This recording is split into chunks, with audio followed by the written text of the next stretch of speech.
এই জন্য আল্লাহ কাউকে কম দিয়েছেন, কাউকে বেশি দিয়েছেন, কাউকে শক্তিতে বাড়িয়ে দিয়েছেন, আবার কাউকে শক্তিতে কম দিয়েছেন, কাউকে ব্রেইনের শক্তি বেশি দিয়েছেন, আবার কাউকে হাতের শক্তি বেশি দিয়েছেন, কাউকে কলমের শক্তি বেশি দিয়েছেন, আবার কাউকে চিন্তা শক্তি বেশি দিয়েছেন।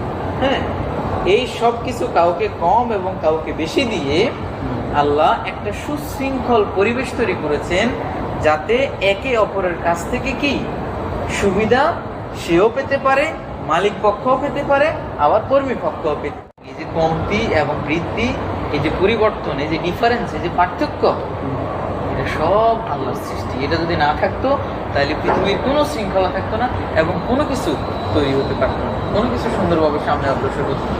আপনার চিন্তা কি একটু ক্লিয়ার হয়েছে মনে হয়? আসলে এইভাবে তো আমি চিন্তা করি নাই। আচ্ছা আচ্ছা। মানে আমি নিজেই মানে ভাবতাম